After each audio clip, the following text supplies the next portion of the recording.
which was kind of neat. And that's all because of Jill. So, yay.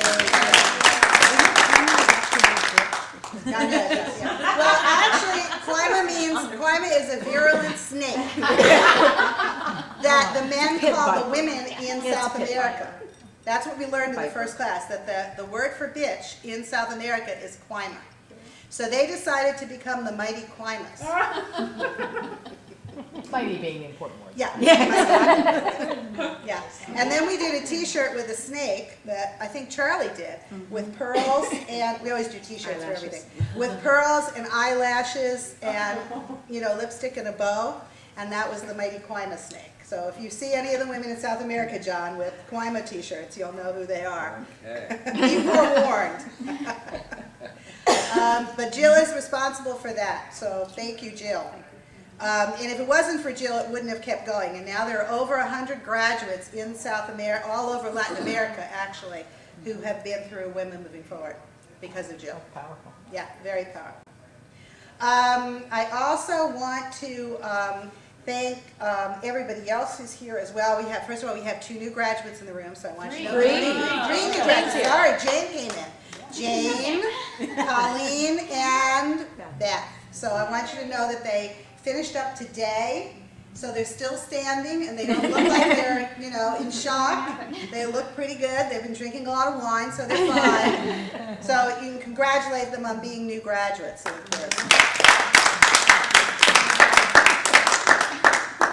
The other thing I wanted to say is that the reason that we're able to have these celebrations all over the world is because you are the people who made that happen. That if it wasn't for you, this would never happen because we don't advertise. We are unlike Victoria's Secret and Cardinal Health and Procter & Gamble. We don't really advertise this course except to the people who have already taken the courses. So if it wasn't for you telling other people to attend, it would not have made it 30 years.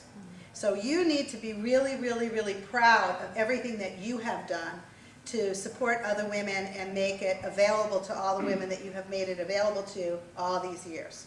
So I want to toast you and acknowledge you for all of that wonderful work and contributing to women throughout 30 years. So thank you for that. I wanted to also let you express anything that you wanted to express for yourselves about the anniversary. This is, by the way, Lori's 2nd anniversary party. So she was at the one in Denver, now she's here. I think what I'm going to do is just open it up for all of you and let you say anything that you want to say about Women Moving Forward, what it's meant to you, when you took it, any funny story you want to tell about anything I did to you in Women Moving Forward, or continue to do to you. Why are you looking at me? That's what I've got. So now my menopausal moment is over. You should know that both Lori and Robin are distributors for our V Squared company, by the way, which is a name we got from John Oswald. That's right. To this day, I have a directory in my computer, V Squared. That's where I file Exactly, all all our stuff, yeah. I call him JV Squared. Yeah. So Robin is a distributor, and she is here in Salina, Ohio. So for those of you in Ohio, she is our first line of defense in Ohio. So if you need to speak to somebody and you can't get hold of me, Robin is the right person to contact, because she's our first line of defense in Ohio. And Robin can lead managing corporate change, productive relationships, what else? Commitment and delegation. So Robin is certified to lead all those courses. Yeah. But Robin is available, so, you know, talk to her, get her number. She's right here in Ohio, an arm's length away from you.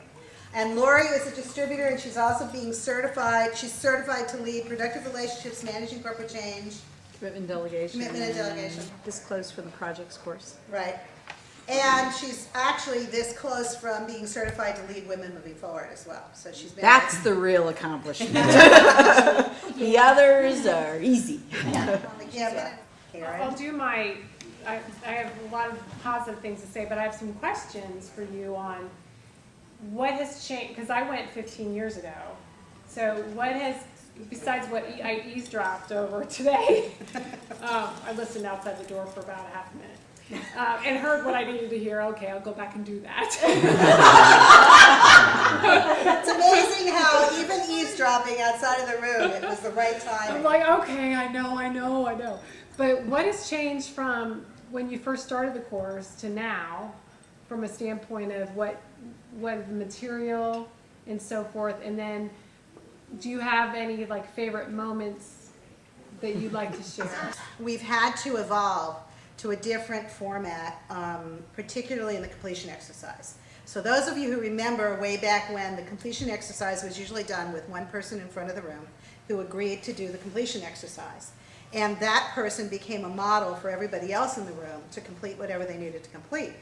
And that woman went through her process with me in the front of the room, you know, chair to chair, knees to knees.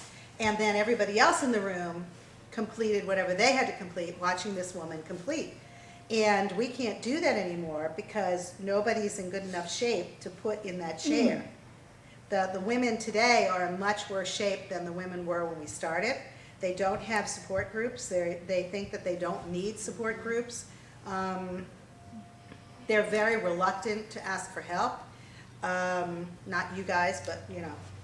And the younger women are even in worse shape because they really think they can go headlong into this thing and that there's nothing that can stop them. And they've been told, unfortunately by all of us feminists too, that there is nothing in their way and they can do whatever they want to and they can be as good as men, but that we've never told them that that does mean, however, that they may be sexually harassed and they may be discriminated against. And then when they hit the wall, unlike when you hit the wall, they hit the wall at 80 miles an hour. You hit the wall at 20 miles an hour and kind of had heard somewhere that there was something called discrimination. They believe there isn't any discrimination and they're hitting the wall at 80 miles an hour. And so you really have to scrape them up off the floor and put them back together again. And that's kind of the difference. So what we do now in the completion exercise is we tell everybody that it's going to go to 8 o'clock at night, possibly, so be ready. And after lunch, we do a completion exercise that's a guided recall where we ask them to remember, you know, difficult things. And then we go through and go around to every single woman in the U and process every single woman through her own personal completion exercise with everybody watching. Well, thank you very much for, I know one of the things you did for me was opening my eyes up to kind of breaking away from my family, you know, my parental guidance that was always there. So, which led me to doing things on my own for myself versus. Ah, great. So, among many other things. So thank you, and John too. Plus being buddies for 15 years. Yeah. So. Congratulations for everything. Yeah, thank you.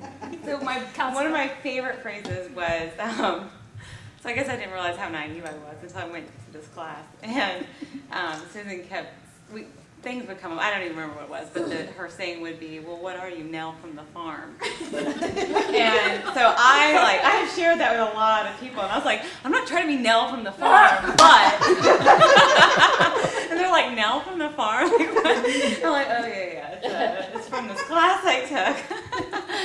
So that was one. I remember her telling the whole group that women know nothing about their bodies. And so I went and bought the book. Our Bodies Ourselves. Our Bodies Ourselves. I went and bought that. Yeah. So I could learn Poor about my Megan, body. when I told her. So did you check out your body and Our Bodies Yourself? Yeah, I've read that. I reflect upon the class a lot, just because I think even when you go around the U and everybody shares their story, there's a little bit in everybody's story that you can relate to. Yeah. And you know that you're participative in that. Yeah. And I think there's situations that happen where you're like, oh my gosh, and you think of those people, and Yeah. then. But I feel like, I really went into it for like the work mentality. So my first day, I can't imagine what they thought about me, right? But I walked in and I was like, okay, just help me get to next. I don't care, like just help me, right? So move the obstacles. And then it took a couple, probably the first full day before I was like, okay, this is more about who you are and like you dealing with whatever inner demons that we all have, getting over those. Right. Oh my God!